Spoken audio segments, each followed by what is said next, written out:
à tous, bienvenue pour votre journal hebdomadaire du district de Nyon. Au sommaire de ce 22 novembre, on donnera la parole au député du Grand Conseil Pierre-André Romanens pour commenter l'actualité politique et économique du district, mais surtout connaître la stratégie du PLR.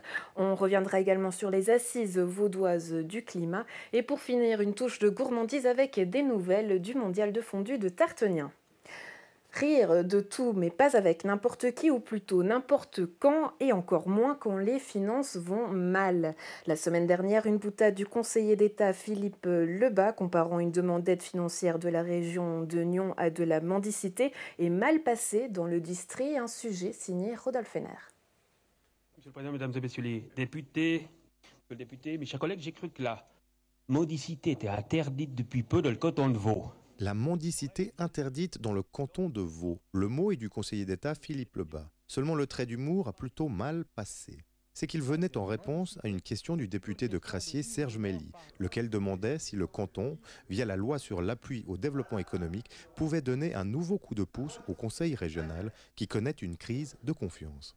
Tout simplement, j'ai voulu demander s'il y avait une possibilité de la part du canton de soutenir notre organisation.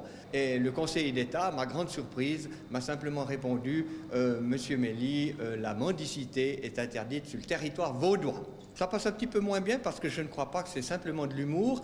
Je pense, et c'est ce que j'ai rappelé en fin de débat, c'est qu'il faut une aide pour ce genre d'institution. C'est une question de vie ou de mort. On constate que dans les conseils communaux, la question est toute simple. Qu'est-ce que ça nous rapporte? Qu'est-ce que ça nous coûte? Si le coût dépasse, eh bien, les communes vont commencer à quitter le conseil régional. Donc c'est une question de survie. Il faut que l'État, d'une manière ou d'une autre, et je pensais que les organisations économiques pouvaient le faire, viennent en soutien de nos communes. Je pense que cette boutade qu'il a sortie est une boutade malheureuse, qui est inutile et qui met à mal quand même tout le positionnement des communes. Encore une fois, le Conseil d'État dit qu'il ne devrait pas y avoir des communes qui se retrouvent en dessous d'un certain seuil.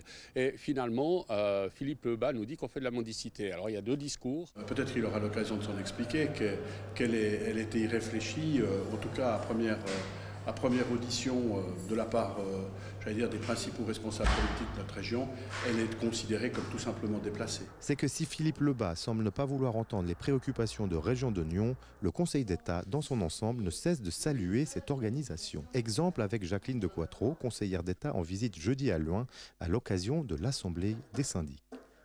Je pense que la région est très importante pour le canton, c'est très important dans le cadre de l'agglomération du Grand Genève aussi avec nos voisins genevois et français.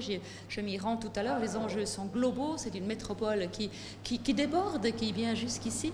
Nous devons donc prendre soin que cette cohésion reste et que les communes puissent se fédérer pour faire face à tous ces enjeux et le canton devra les aider d'une manière ou d'une autre. Autre sujet de crispation, le canton vient de répondre à la résolution signée par les syndics du district demandant que l'on cesse de saigner les communes de l'Ouest vaudois. Et si le Conseil d'État complimente à nouveau les communes du district pour savoir se fédérer au sein de Région de Nyon, il ne laisse que peu d'espoir quant à une amélioration du sort des communes dites riches. Quand des gens riches se plaignent, ça fait toujours sourire toute la classe moyenne et tous les gens qui ont moins d'argent. C'est sûr, et on a de la peine à faire dépasser ce préjugé. La région de Nyon est riche, par conséquent, elle n'a pas besoin de moyens, ce qui malheureusement est faux.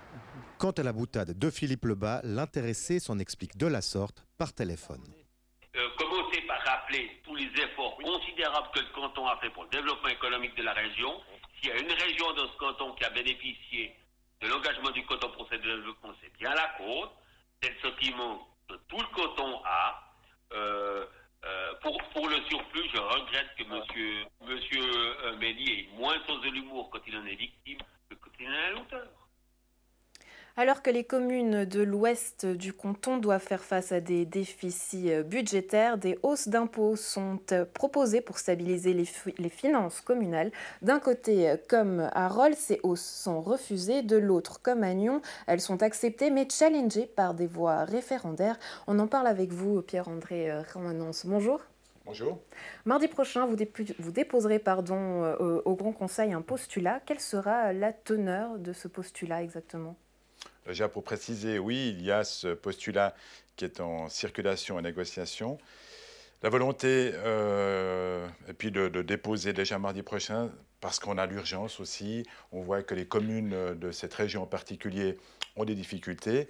Ce postulat, il dit dans les grandes lignes, on ne peut pas se satisfaire des montants qui ont été mis en place par la motion Michler, les 50 millions de la motion Michler, qui, entre autres aussi, sont taxés, donc une partie reviendra de nouveau au canton.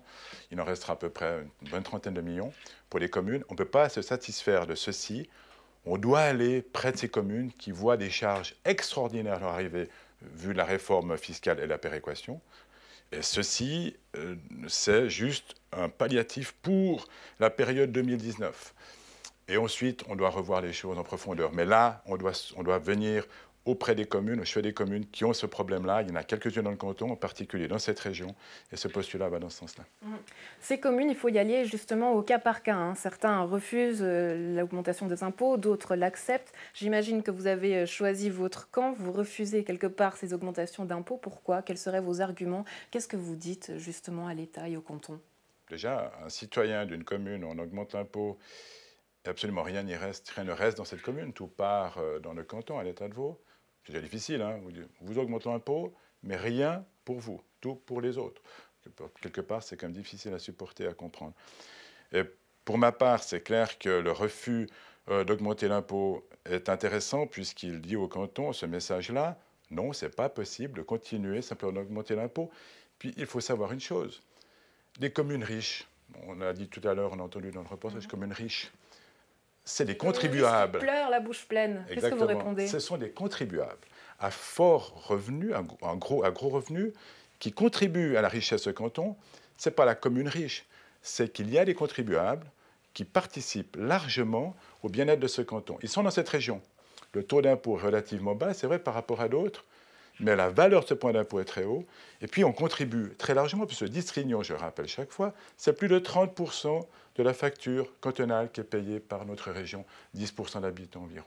Mais c'est un principe de solidarité, quelque part, face aux autres villes du canton. Donc, j'imagine, quand on vous rit au nez, qu'on vous dit « mais vous pleurez la bouche pleine », là, il faut répondre concrètement. Est-ce que c'est solidaire quand 10% de personnes participent à 30% des charges? Pour moi, c'est solidaire. Il faut garder ceci, c'est le bien-être de tous, parce qu'il ne faut pas non plus se leurrer. Si simplement on augmente l'impôt, ben la réaction aussi de certains citoyens, c'est de changer de lieu, d'aller peut-être ailleurs, aller voir si ailleurs le soleil brille mieux qu'ici. Donc je pense qu'il faut comprendre ceci. La richesse de ce canton provient en grande partie de cette région, d'Istrignon, d'Istri-de-Morges, et gardons cette richesse, simplement. Avec le système qui est mis en place aujourd'hui, on est en train de casser cette machine, et le danger est là. Donc aujourd'hui, concrètement, quelles sont les armes que vous comptez mettre en avant et utiliser du côté du PLR? Alors tout d'abord, je l'ai dit, il faut aller au chevet de ces communes qui ont des difficultés. Il y en a dans l'industrie, il y en a aussi ailleurs. Il faut aller au chevet de ces communes, trouver des moyens pour justement passer ce cap. Parce qu'on est dans l'incertitude. Rassembler les communes pour aller discuter face au canton? Non, je pense que le canton doit comprendre ce qui se passe. Il y a des cris d'alarme qui sont donnés à peu près partout dans le canton, j'ai bien en particulier ici, mais des cris d'alarme sont donnés aussi ailleurs. Le canton doit comprendre, doit écouter ceci et trouver des moyens déjà pour augmenter la participation en tout cas du canton via ces communes et trouver des solutions chaque fois en détail par rapport à elle. Ça, c'est la première phase, une phase où on va soigner tout de suite. Et puis la deuxième phase, c'est de revoir le système complet. C'est le monde de la péréquation qui ne va plus du tout, qui est complètement obsolète. On est dans le mur, mais on est déjà dans le mur complètement. Donc on va le revoir. Et moi j'ai entendu 2023. Non, c'est rapidement. Donc il y aura aussi des mesures qui doivent être prises rapidement pour revoir la péréquation. Donc autrement dit, raccourcir ces délais pour rendre cette péréquation déjà remodifiée à partir de 2019 ? Ça, c'est un peu court, il nous reste un mois, un gros mois. 2020, oui, exactement. 2020, ça serait préférable. Mais je pense que, voilà, on doit prendre ce chantier très rapidement, on doit entreprendre cette discussion. Je ne suis pas un partisan de dire qu'il suffit de tout balancer sur le canton, et puis la facture sociale, ce mode péréquation, bon, on balance tout au canton, le canton prend tout à sa charge, et les communes prennent uniquement à charge la part communale, et puis s'occupent de leurs finances. Je suis absolument contre ceci. Parce que ça veut dire qu'on va augmenter les charges au niveau cantonal. Les communes n'auront plus rien à dire. La proximité, l'autonomie de la commune va être bafouée complètement. Moi, je suis plutôt un partisan de dire répartissons les charges canton-commune. faut délester le canton et puis retrouver la proximité au niveau des régions, au niveau des communes, et ça, il faut renforcer ce côté-là. Mais finalement, cette péréquation, elle risque aussi de prendre l'ascenseur si on remet le problème à plus tard. Il ne faut pas le remettre à plus tard, il faut le reprendre maintenant, le rediscuter. La facture sociale aujourd'hui dans ce canton, prenez la courbe, c'est vertigineux, c'est une augmentation constante. Et puis on est là en train de dire, bon, on augmente sur les communes, on répartit sur les communes, puis ça va bien comme ça. Ça on peut Mais pas... si votre postulat n'aboutit pas, il faudra quand même attendre jusqu'en 2023. Donc là, quelles seraient les solutions que propose le PLR? Non, la seule solution, c'est de revoir les choses rapidement. Il n'y a pas d'autre solution, il faut être clair. On ne peut pas reporter le problème en 2023, c'est un discours en tout cas, qui ne me plaît pas du tout et qui ne tient pas du tout. Donc si ça n'aboutit pas, vous seriez prêt à tenter par exemple l'inédit et ne rien payer du tout? Vous pourriez proposer cette solution? Le PLR, je ne sais pas. Maintenant, les communes ont des réactions, en tout cas dans cette région, très, très fortes. On a vu la résolution des syndics, qui a pesé quand même fortement sur la décision aussi au niveau du Conseil d'État. Je pense que ça a quand même marqué. Et puis, il y aura des actions... Les syndics n'ont pas réagi finalement trop tard? Non, je pense que c'est la réaction, elle vient parce qu'il y a des phénomènes qui sont en train d'être modifiés très rapidement. Et souvent, on voit que cette réforme qui s'installe en 2019 dans le canton de Vaud, eh bien, au niveau fédéral, elle peut pas, son application n'est pas au niveau fédéral. Donc, les répercussions sont pour le canton assez fortes. Et puis, on a passé un cap. Il y aura une votation au mois de mai 2019 sur la réforme fiscale fédérale. Et là, j'espère que ça va aboutir à du positif. C'est 1 milliard de la Confédération qui revient au canton, 100 millions pour le canton de Vaud. Ça, c'est important. Il faut qu'on réussisse encore ce vote-là au mois de mai. Et puis, en même temps, reprendre cette réforme sur la péréquation hyper rapidement. On doit avoir des résultats 2020-2021. On doit avoir des résultats concrets qui sont clairs. Et puis, redonner aux communes et aux régions cette autonomie qu'elles méritent largement dans ce canton. Qu'est-ce qu'on peut donc vous souhaiter pour mardi prochain lors du Grand Conseil? On va déposer mardi prochain, puis c'est le mardi d'après qu'on va débattre certainement. Donc d'être écouté, d'être suivi. Le clivage gauche-droite ici ne doit pas exister. On doit trouver d'autres solutions. C'est le bien-être des communes, c'est le bien-être de chaque citoyen. Et puis de garder ce pouvoir et ces richesses dans ce canton. Je crois que notre avenir va en dépendre fortement. Et puis, il ne faut pas se voiler la face et penser que ça ira toujours très bien, qu'il n'y a pas de problème et que les solutions sont d'augmenter la charge des communes et ça ira très bien comme ça. Non. Ce n'est pas possible. Et ce débat-là, il doit être vraiment un débat de société et pas un débat de clivage politique. Et tout de suite, on l'aura bien compris, Pierre-André Romanens, merci pour ces précisions. Merci. Le canton de Vaud veut se doter d'ici fin 2019 d'un plan climat pour le préparer et fédérer les acteurs à ce défi. Les premières assises vaudoises ont eu lieu la semaine dernière à l'EPFL avec plus de 200 participants et sous la conduite de la conseillère d'État Jacqueline De Quattro. On visite à loin lors de la récente assemblée des syndics du district de Nyon. Cette dernière nous a détaillé les défis à venir pour justement l'assemblée des communes du canton en matière de climat, un sujet signé Rodolphe Henner. Les événements climatiques extrêmes se multiplient et sont là de plus en plus intenses aussi. Nous avons eu un printemps très pluvieux avec des inondations assez spectaculaires, des routes coupées, des éboulements, le sous-passage de la gare de Lausanne qui était transformé en un torrent souterrain après un été caniculaire très très longtemps où on a dû faire des arbitrages sur l'eau. On n'avait jamais pensé que dans un château d'eau de l'Europe, on allait devoir dire à qui est-ce qu'on donne la priorité. Est-ce que c'est à l'agriculture qui a besoin d'eau? Est-ce que c'est les maraîchers pour pouvoir produire local? Est-ce que ce sera plutôt la force hydraulique? Parce que s'il n'y a plus d'eau, parce que tout le monde y a pompé, eh bien on n'arrive pas à faire tourner les turbines. Est-ce qu'on sauve les poissons? Qu'en est-il de la biodiversité? Est-ce qu'on peut encore avoir des canons à neige pour permettre à nos stations de moyenne montagne d'avoir un tourisme doux et familial? Où est-ce qu'on met la limite? Où est-ce qu'on met l'arbitrage? Donc on voit qu'on est confronté directement à ces changements climatiques et nous avons des leviers au niveau communal et cantonal pour contribuer à la limitation des émissions CO2, mais aussi à l'adaptation au changement climatique. Ça passe par le soutien des initiatives qui sont individuelles, à un changement de comportement, et puis, par exemple, la mobilité qui émet énormément de CO2. Nous pouvons là aussi basculer progressivement vers des voitures moins polluantes, vers des bornes électriques plus accessibles. Nous avons la possibilité de rénover énergétiquement nos bâtiments pour avoir moins de gaspillage, plus d'économie d'énergie aussi. Nous avons la possibilité d'agir sur la nature, par la renaturation, par le soin de l'eau, la lutte contre les micropolluants, pour avoir une meilleure qualité de l'eau. Bref, il y a tout un tas de leviers qui sont à notre disposition et je pense que si chacun fait un effort, chez soi déjà, dans son entreprise, dans sa commune, nous pouvons par tous ces efforts-là contribuer localement à un résultat global. Nous ne sommes pas trop petits pour bien faire. Victor Christophe, bonjour. Bonjour. Vous étiez présent lors de ces assises cantonales pour le climat, notamment avec votre association. Quel bilan vous en faites personnellement de cette expérience et de ces assises? C'était une journée très intéressante, divisée en deux parties. Une première partie le matin avec des présentations d'acteurs de renom du domaine. Et puis l'après-midi, des ateliers thématiques. Très concluant dans le sens où tous les acteurs étaient inclus, que ce soit des académiques, des acteurs politiques, industriels ou la société civile. Et puis nous, en tant que jeunes, un petit regret peut-être, c'est évidemment, et ça c'est toujours le problème, que la société civile n'est pas assez inclue, et en particulier les jeunes. Et justement, c'est elle qu'il faut toucher, vous nous direz tout à l'heure pourquoi. Bon, dites-nous déjà, on parle d'urgence, pourquoi est-ce qu'il est aujourd'hui urgent de réagir?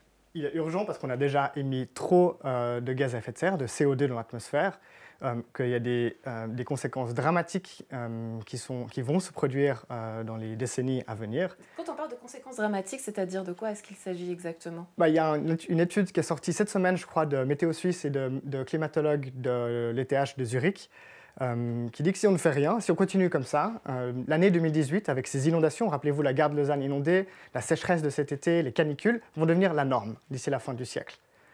Et puis, dans le monde, c'est des conséquences encore plus dramatiques. C'est une menace sur notre sécurité alimentaire, sur notre sécurité en général, sur l'économie, sur notre rapport en eau potable, évidemment la montée des eaux et les sécheresses qui vont générer des déplacements de population qui sont générateurs de conflits. On parle de centaines de millions de déplacés climatiques d'ici 2050 ou à partir de 2050. J'aimerais comprendre pourquoi, selon vous, dans ce contexte-là, dans ce contexte d'urgence, il est quand même important de passer par ces assises et des discussions. Est-ce que c'est essentiel, finalement, ces discussions? C'est essentiel dans le sens où, regardez ce qui se passe au niveau de la Confédération, à Berne. On vote la semaine prochaine, ou dans quelques semaines, sur la révision de la loi sur le CO2. Cette révision de la loi sur le CO2, elle est totalement incompatible avec non seulement les accords de Paris, mais avec la réalité scientifique. C'est-à-dire que vous faites confiance aux politiques? Je fais confiance clairement, je fais confiance aux politiques qui soient ambitieuses, des politiques qui doivent être ambitieuses. Mais cette révision de la loi sur le CO2 n'est pas du tout suffisamment ambitieuse, et c'est clairement un rôle que peuvent reprendre les cantons, les communes et les villes, de pousser ces ambitions et de mettre à un niveau local en place des plans climat comme celui proposé par Mme de Quatreau. Travailler justement à l'échelon local, quelles actions concrètes est-ce qu'on peut imaginer par exemple pour le district de Nyon? Parce que vous en avez, je crois, avec votre association. Oui, alors disons, en Suisse, les émissions de CO2 sont principalement causées par les bâtiments et par les transports. Donc, encourager une mobilité douce, une mobilité commune, électrifiée, c'est clairement quelque chose à réaliser. Au niveau des bâtiments, en Suisse, on se chauffe principalement au mazout, ce qui ne va pas du tout. Donc on pourrait imaginer interdire les chauffages au mazout dans les nouvelles constructions et dans les rénovations. Et puis évidemment, utiliser par exemple la voie des communes au niveau du canton pour pousser les cantons à agir de manière plus ambitieuse. L'un des facteurs qui explique également cette croissance de CO2, c'est l'accroissement de la population mondiale, je crois. Dites-moi si je dis des bêtises. Entre autres. Donc là, voilà, face par exemple à une Nyon ville qui grandit de plus en plus, qu'est-ce qu'on fait? On ne peut pas dire aux gens, partez ou les éliminer tout simplement. Donc, non, en effet, vous avez raison, on ne peut pas dire ça, à moins qu'on soit dans un régime autoritaire, ce qui n'est pas le cas ici. Donc c'est en effet peut-être une partie du problème, c'est en effet la surpopulation. Si on avait moins de personnes, évidemment qu'on pourrait émettre beaucoup plus. Mais maintenant, les technologies existent, on a les technologies actuellement, les économies sont prêtes, il faut qu'on bascule dans une énergie à bas carbone, et ça c'est seulement une volonté politique qui manque cruellement maintenant. Passer par le politique, encore une fois, j'imagine que ça prend aussi beaucoup de temps, donc comment faire comprendre l'urgence pour que justement on casse ces délais finalement? Quelles sont vos solutions, notamment avec votre association? Oui, sensibiliser les gens le plus possible. Ça, clairement, ça passe par l'éducation, ça passe par des conférences, en parler. Je crois qu'il y a Mais on voit, aujourd'hui, chez les gens, ce n'est pas la priorité, aujourd'hui, le climat. Donc, comment est-ce qu'on change cet état d'esprit? Je ne suis pas tout à fait d'accord avec vous. Il y a une enquête de la RTS qui est sortie l'année passée et qui montre que la priorité des jeunes, c'est avant tout les changements climatiques. Donc, clairement, notre génération, la génération des jeunes, la thématique, la menace principale, c'est les changements climatiques, avant le chômage et avant le terrorisme. Donc, Victor Christophe, en tant que jeune, quels sont vos petits gestes du quotidien justement pour contribuer à ce climat? Les gestes que tout le monde peut faire? Voter. Premièrement, voter. On a un pouvoir énorme simplement en glissant une enveloppe de vote. Élire des représentants qui poussent des politiques climatiques ambitieuses, premièrement. Par exemple? Politiques climatiques ambitieuses. Réduire les émissions de CO2, interdire le chauffage au mazout, encourager une mobilité commune, et j'en passe. Inclure une taxe, par exemple, sur les billets d'avion. Faut savoir qu'en Suisse, on est un pays riche, les gens voyagent énormément. Il n'y a pas de taxe sur les billets d'avion, pas de taxe sur le kérosène. Alors bien sûr que les gens prennent moins le train si c'est plus cher d'aller à Zurich que d'aller à Barcelone. Victor Christophe, je crois que vous êtes prêt pour la politique. En tout cas, merci pour ces précisions et bonne suite à vous. Merci. À Tartenien, pays du bon vin, le prochain mondial de fondue sera organisé sur 3 jours. 3 jours de fête durant lesquels le mondial agrandira le périmètre de sa fête puisqu'il se tiendra en partie sur la commune d'Essertines-sur-Rolle. Le mondial de fondue aura lieu du vendredi 15 novembre au dimanche 17 novembre. Un sujet signé Florian Cavalieri. À Gilly, vendredi soir, ils étaient près de 200 à se réunir autour d'un bon caclon de fondue. Ce sont les bénévoles du mondial de fondue, tous des fondus de fromage. Ah, c'est la convivialité, la bonne humeur, comme la fondue, comme le mondial de fondue 2017. C'est le repas des bénévoles, pile poil le 16 novembre 2018, parce que l'année prochaine, le 16 novembre 2019, on repart pour un tour, une 3e édition. Le repas des bénévoles, c'était aussi l'occasion de présenter la prochaine édition. Pour faire face à la réussite des 2 premières cuvées, en 2019, les organisateurs vont augmenter la durée de la manifestation qui passera à 3 jours. Le succès est là, donc on doit surfer sur le succès, on va offrir un peu plus de confort, un peu plus de place aussi. Donc le mondial de fondue va durer maintenant 3 jours, donc du vendredi 15 novembre au dimanche 17 novembre, donc vendredi soir jusqu'au dimanche en fin d'après-midi, pour diluer un petit peu et donner ce confort-là. Un mondial de fondue qui sera aussi organisé en partie sur la commune voisine, Essertines-sur-Rolle. On va pousser un peu les murs de Tartenien, parce qu'on va arriver à un poil sur Essertines. Vu qu'on est en processus de fusion, il y a une légitimité. Et puis on va aussi avoir un arrangement avec les hôteliers de la côte, où on va créer des packages, 1 nuit, 2 nuits, avec des expériences dans les hôtels, avec des navettes, des hôtels sur le site du mondial. Née d'une simple discussion lors d'une balade, cette biennale du fromage fondu au pays du bon vin a acquis ses lettres de noblesse. La manifestation est désormais enviée, voire jalousée. Alors piqué non, mais il y a eu des approches un petit peu orientées. Mais on sait se défendre en tant que bon vaudois et bon mondial de fondue en Suisse. Un mondial de fondue courtisé même, notamment par Présence Suisse, qui y voit là du pain béni pour promouvoir l'image du pays à l'étranger. Pour la 2e édition, l'ambassadeur Nicolas Bidot est arrivé avec une équipe de 3 personnes. Ils ont créé un clip et ils l'ont diffusé à tous les consulats ambassades suisses à l'étranger. On sent qu'il y a une réelle attente. Et ce qu'on veut maintenant, c'est vraiment qu'on ait des concurrents, que ce soit des concurrents pro ou concurrents amateurs, de différents pays. On veut ouvrir encore le segment international pour donner toute la crédibilité et la légitimité du mondial. Un titre de champion du monde de fondue, ce n'est pas rien que l'on concourt dans la catégorie amateur ou professionnel. Tout le monde veut goûter la recette fromagère, reine du caclon. J'ai été contacté par le Palace de Gstad, the Alpina Gstad, qui est numéro 1 des hôtels de luxe de montagne. Et ils m'ont appelé, ils m'ont dit voilà, on aimerait vous commander 20 kilos. Je lui ai dit mais moi je ne suis pas commerçant. Donc je vais voir si je peux vous produire ceci. Et depuis, bon, ce n'est pas des tonnes que je livre. J'ai aussi un autre travail à côté. Et j'en ai livré peut-être à peu près 200 kilos à l'hôtel. Et ça a du succès. C'est clair, il y a des demandes de toute la Suisse, même de l'étranger. On envoie par poste, on se débrouille pour essayer de satisfaire tout le monde.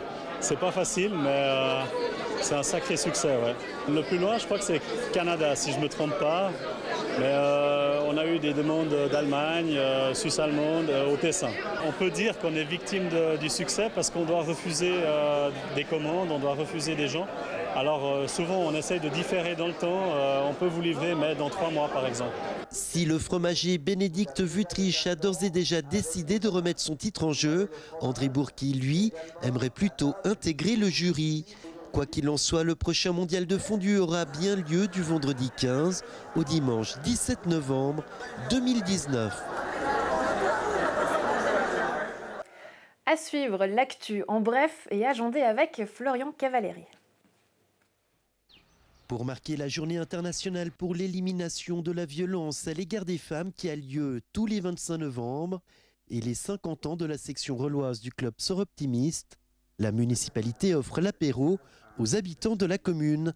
Ce sera ce vendredi 23 novembre dès 18 h à la salle communale. Et comme cette journée est aussi connue comme l'Orange Day, le château de Rolles sera illuminé tout le week-end en orange. Novembre, c'est aussi le début de la saison des marchés de Noël. On prend de l'altitude et l'on se rend à Saint-Cergue ce samedi et dimanche 24 et 25 novembre. C'est au centre du Vallon que ça se passe. Une 50aine d'artisans y présenteront leurs créations. Nati Chadet et Fabiana Rodriguez y chanteront des chansons issues de leur grand répertoire de Noël. Mais les marchés de Noël, c'est aussi par exemple au château de Coppet du vendredi 30 au dimanche 2 novembre et dès le 14 décembre à Nyon. Alors, comment on se sent à Paléo? Les fêtes de fin d'année s'approchent donc à grands pas et la tradition veut que le Paléo organise sa traditionnelle billetterie de Noël. Ce sera du 4 au 21 décembre. Et cette année, le festival de musique innove. Il propose un billet flex, un billet vendu 99 francs, soit 26 francs de plus que le prix habituel, mais un billet qui permet d'être assuré de participer à la soirée souhaitée une fois la programmation dévoilée. Pour rappel, ce sera le 27 mars prochain. Invité sur la scène du Rosé Concert Hall, le Grand Théâtre de Genève a présenté Carmen, un défi exceptionnel pour la salle rolloise. L'occasion de vous inviter en coulisses avec cette semaine le métier du régisseur de scène. Il se passe des choses bizarres. À l'opéra, le chef d'orchestre des coulisses, le voici. Alors on se tient prêt pour M1. Son métier, régisseur de scène, c'est lui, le technicien responsable de la coordination de tous les éléments qui interviennent lors d'une représentation à l'opéra. Son rôle, faire le lien entre les metteurs en scène et les équipes artistiques et techniques, en donnant le départ du spectacle et en assurant le rythme et le bon déroulement. C'est à ma charge d'appeler les gens au fur et à mesure pour qu'ils puissent rentrer au bon moment en fonction de la partition. Top.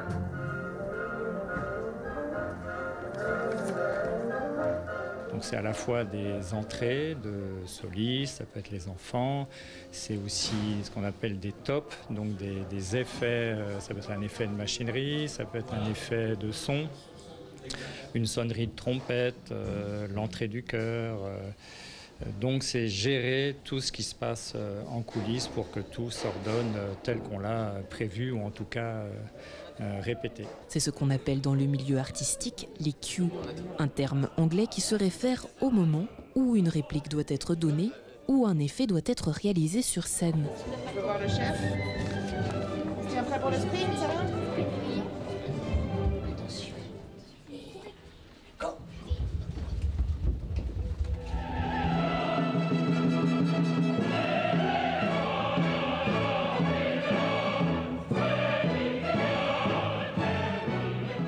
En coulisses, une 70aine de personnes qui travaillent dans l'ombre et qu'il faut chorégraphier si possible en toute discrétion. Ici, tout est parfaitement quadrillé. Côté jardin pour notre régisseur de scène, côté cour pour son assistante. J'ai une partition, où on appelle ça, c'est la Bible, où pendant toutes les préparations, en fait, en amont, j'ai noté ce qui se passait en mise en scène, à quel moment il doit y avoir tel effet ou tel autre. Après, suivre les modifications. Par exemple, là, on va un peu modifier des choses pour certaines entrées parce que le plateau est un peu différent. Donc, on modifie et on marque tout ça sur la partition. Donc, c'est vraiment note après note, seconde après seconde. Donc, pendant tout le spectacle, je suis la partition.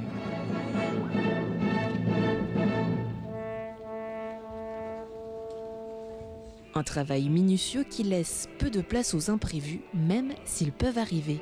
Dans ce cas, c'est évidemment au régisseur de scène qu'incombe la responsabilité de trouver la solution au plus vite. Après, il y a une chose que sur laquelle je ne peux pas intervenir, c'est au niveau de la musique. Donc je ne peux pas venir sur le plateau tout d'un coup, dire ralentissez, on n'est pas prêt, stoppez tout. Le cauchemar, c'est si un soliste doit rentrer et n'est pas là, quoi. Alors après, il peut y avoir un petit temps mort, l'orchestre continue, finalement il arrive.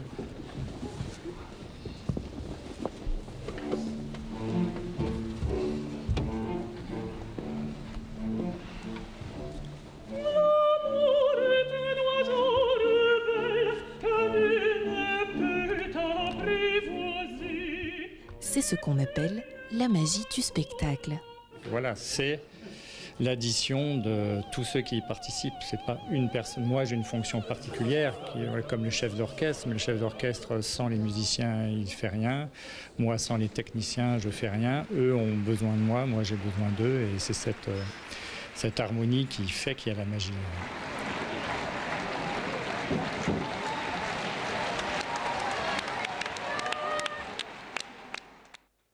Voilà, c'est tout pour aujourd'hui. Un plaisir d'avoir été en votre compagnie. À suivre le débat animé par Nasrat Latif, thématique de la semaine, l'impact des réseaux sociaux à l'école. L'occasion évidemment de lui souhaiter aussi un très joyeux anniversaire. Et quant à nous, on se retrouve la semaine prochaine. Prenez soin de vous. Et pour terminer, quelques images qui vous sont offertes par Greg Barnil.